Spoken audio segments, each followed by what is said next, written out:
Hi there, Gary Fong here.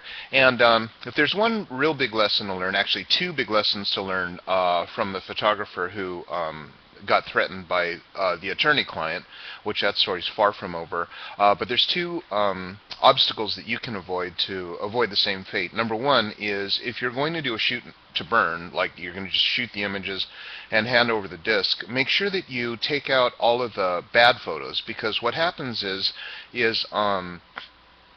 if you have bad photos, they can just pick the bad ones and frame it so that you look really bad in front of a judge. Second thing, of course, is to have a contract. And I got a comment on my Facebook wall today, and it said this. It said, I had a bride sue me because 8 images were not completely straight out of 308 total. The judge didn't even look at the photos. The judge also refused to look at the screenshots and emails that I had printed out, where the bride told me she loved everything and her friends gushed over how beautiful the photos were in the Facebook albums. He just told me that he knew how those wedding photographers are and that I was lucky it was only a full refund and not more. And he told her that she could keep the rest of the photos for her trouble. Now, that is a big problem, because now the judge thinks that the overall opinion is you know how you wedding photographers are. And I got a couple of emails from someone in response to someone posting on a blog that says, you know, what does Gary Fong have against newbies?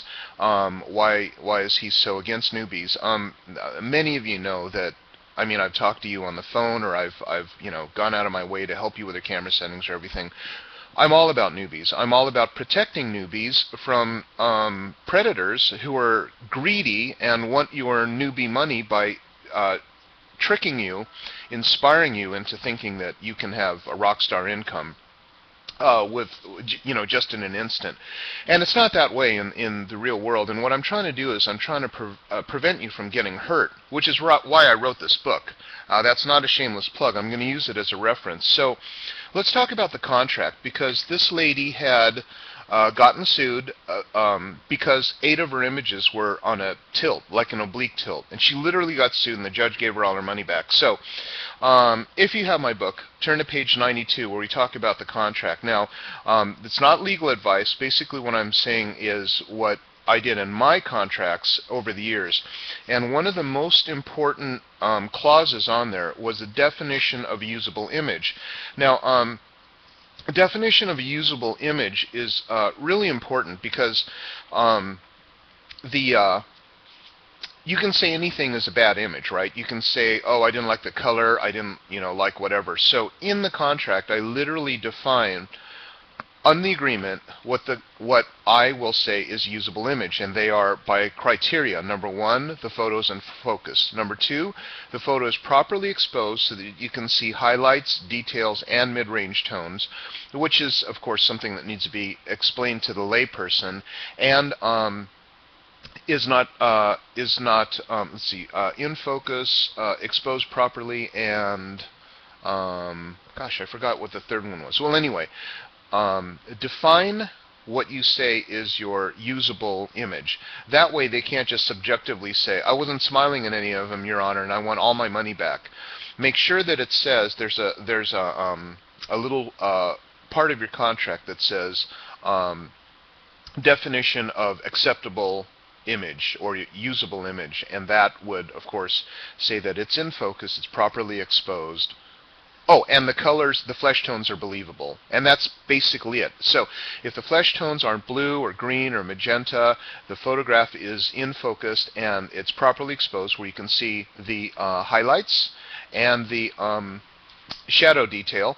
All like if this was underexposed, this shirt would be more gray, right? So that's an underexposed image, and that's the definition of a properly exposed image. If you have those criteria in the contract and you get sued, then you just basically say, Your Honor, this is the definition that we agreed on, because photographs are so subjective as to what is an acceptable photograph. And then when you show that to them, very, very hard for the judge to fly off and give a weird ruling.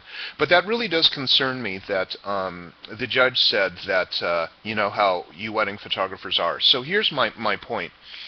If Nelson Tang, the photographer who is in this, by the way, I got contacted by the Daily Mail United Kingdom's second largest newspaper, and they wanted to do an article on this $300,000 threat letter.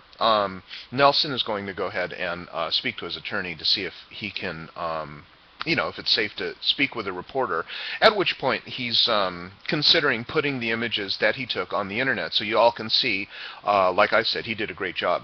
But what concerns me is if that bully attorney is successful at getting money out of Nelson. Say, for example, the judge says, you're right, those pictures are awesome, but they're not, like, incredible, and I'm going to give you 300 grand. Can you imagine what's going to happen on the not.com forums? I mean, every bride and groom is going to go after their wedding photographer, and they're going to freaking sue them and maybe make a fortune. And but it's possible. It's possible because there is no contract, and there's also in the contract no definition of what is a usable image. So there could be liability there. I don't know. I just don't think that letter that the attorney wrote, which, by the way, again, is on the website.